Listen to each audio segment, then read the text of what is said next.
اللہ جب کوئی چیز دل میں ڈالتا ہے نا تو کہیں نہ کہیں نصیب میں جگہ ضرور رکھتا ہے۔ اللہ نہ چاہے تو تم چاہ بھی نہیں سکتے۔ اللہ دل میں تڑپ اس لیے پیدا کرتا ہے تاکہ تم دعا کے ذریعے اس چیز کو حاصل کرو۔ مرد ساری عمر جھڑکیاں کھا کر دھکے برداشت کرتا ہوا کفالت کی راہ نہیں چھوڑتا۔ مکان بنواتا ہے، پردیسیوں کی مٹی پھانکتا ہے، آخر میں جوان بچے کہتے ہیں ابا جی آپ کوئی ڈھنگ کا کام کر لیتے تو زندگی نہ سنور جاتی۔ جب تمہیں کوئی بے وجہ رلائے تو تم اپنے آنسو اس یقین کے ساتھ صاف کر لینا کہ زندگی کے کسی موڑ پر وہ تم سے زیادہ روئے گا۔ بے شک اللہ بہترین انصاف کرنے والا ہے۔ تباہی کے لیے کسی کی بد دعا ضروری نہیں ہوتی، کسی کا صبر بھی آپ کو برباد کر سکتا ہے۔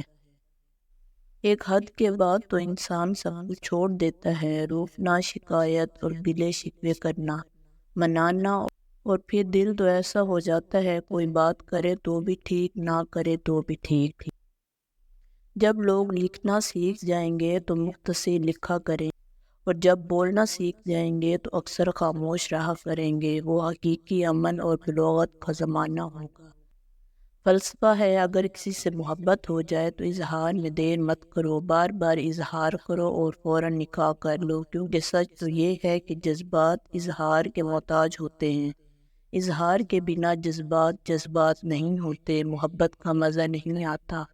جو لوگ کامیابی کا زینہ لگا کر زندگی بسر کرتے ہیں شاید وہ خوش تو رہتے ہیں لیکن مضبوط نہیں ہوتے، لیکن جو لوگ شکست آشنا رہ کر زندگی گزارتے ہیں وہ مضبوط بھی ہوتے ہیں اور قابل اعتماد بھی۔ ہم زندگی میں ضرور کامیاب ہوں گے اگر ان نصیحتوں پر عمل کر لیں جو ہم دوسروں کو کرتے ہیں۔ کسی رشتے کو کسی بھی محبت سے باندھا جائے، لیکن اگر عزت اور لحاظ چلا جائے تو محبت بھی چلی جاتی ہے۔ تمام رشتوں میں سب سے کمزور رشتہ تمہارے جسم اور تمہاری روح کا ہے، نہ جانے کس وقت اور کہاں ٹوٹ جائے۔ اس چیز کا غم نہ کریں کہ آپ نے غلط انسان پر اپنی محبت ضائع کر دی، کیونکہ اللہ وہی محبت آپ کو صحیح انسان کے ذریعے واپس لوٹا دے گا۔ اس دنیا میں سکون سے جینے کی ایک ہی تدبیر ہے کہ ہر انسان کے پاس ایک وسیع و عریض قبرستان ہو جہاں وہ دوسروں کی غلطیوں اور خامیوں کو دفنایا کرے۔ زیادہ شوہر کانٹے دار باڑے ہوتی ہیں، ان کے کانٹوں سے باہر والے ڈرتے ہیں اور اندر والے گریز کرتے ہیں۔ ایسے شوہر صرف ملکیت اور حدیں مقرر کرتے ہیں، لیکن کچھ شوہر سایہ دار درخت ہوتے ہیں۔ جوں جوں باہر تمازت بڑھتی ہے، چھاؤں میں بیٹھنے والے تنے کے قریب ہو جاتے ہیں۔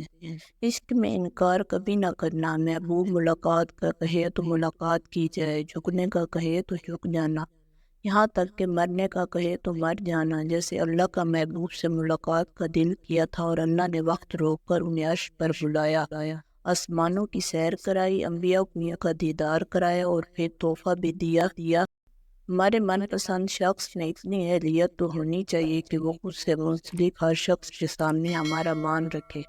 ہماری خوش نصیبی یہ ہے کہ اللہ کو ایک تو مانتے ہیں، مگر بد نصیبی یہ ہے کہ اللہ کی ایک نہیں مانتے۔